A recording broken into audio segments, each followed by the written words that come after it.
Magandang araw po.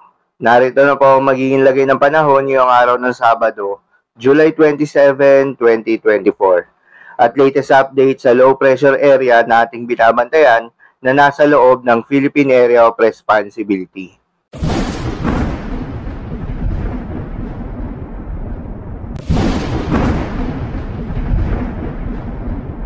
Sa kasalukuyan na tayo sa pag-asa, patuloy pa rin ang pag-iral nitong southwest monsoon o hanging habagat at patuloy na nakakaapekto sa may Luzon at Visayas. Habang mga localized thunderstorms naman ang nakakaapekto sa Mindanao area na madalas umiiral sa hapon hanggang sa gabi. Samantala, yung binabantayan natin na low pressure area na nasa loob ng Philippine Area of Responsibility ay huling namataan ng pag-asa sa layong 1,035 kilometers silangan ng southeastern Mindanao. At inaasahang lalapit ang naturang low pressure area at magpapaulan sa silangang bahagi ng bansa sa susunod na linggo.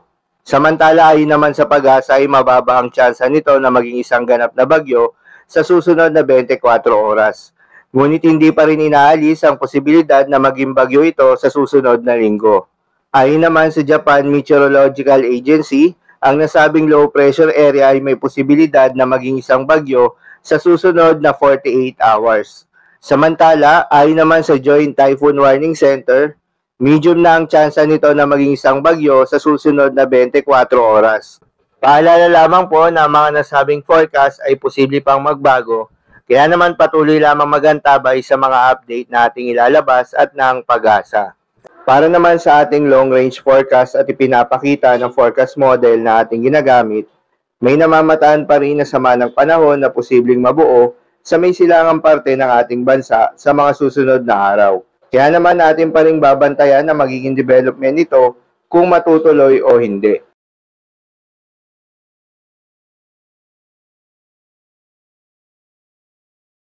Dahil sa epekto nitong southwest monsoon, asahan sa Ilocos Region, Cordillera Administrative Region, Batanes, Babuyan Islands, Zambales at Bataan ang maulap na kalangitan na may kalat-kalat na mga pagulan at pagkidlat pagkulog. Posible ang mga pagbaho o pagguho ng lupa dahil sa katamtaman hanggang sa kung minsan ay malakas na pagulan. Habang sa Davao Oriental, Surigao del Norte, Surigao del Sur, Dinagat Islands, Leyte, Southern Leyte at Eastern Samar ay asahan rin yung maulap na kalangitan na may kalat-kalat na mga pagulan at pagkidlat pagkulog. Dulot naman yan ng trough ng low pressure area. Posible rin na mga pagbaha o pagguho ng lupa dahil sa katamtaman hanggang sa kung minsan ay malakas na pagulan. Habang sa Metro Manila at nalalabing bahagi ng Visayas at nalalabing bahagi ng Luzon ay asahan naman yung bahagyang maulap hanggang sa maulap na papawirin na may kalat-kalat na mga pagulan o pagkidlat pagkulog. Dulot pa rin yan ng southwest monsoon. Posible rin na mga pagbaha o pagguho ng lupa during severe thunderstorms. Habang sa natitirang bahagi ng Mindanao, ay asahan rin yung bahagyang maulap hanggang sa maulap na papawirin na may kalat-kalat na mga pagulan o pagkidlat pagkulog. Dulot naman yan ng mga localized thunderstorms.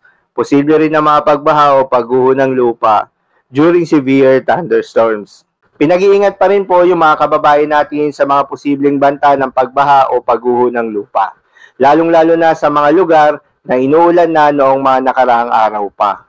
Para naman sa lagay ng mga dagat baybayin, ayon sa pag-asa ay may nakataas pa rin na gale warning sa mga seaboards ng Batanes. Payo ng pag-asa ay huwag munang pumalaot yung mga kababayan nating mangingisda at yung may mga maliliit na sasakyang pandagat.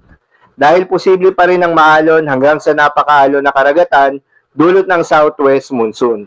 Habang iba yung pag-iingat naman sa nalalabing bahagi ng ating bansa dahil inaasahan pa rin yung katamtaman hanggang sa napakaalon na karagatan. So yun lamang po para sa lagay ng panahon ngayong araw ng Sabado. Keep safe everyone.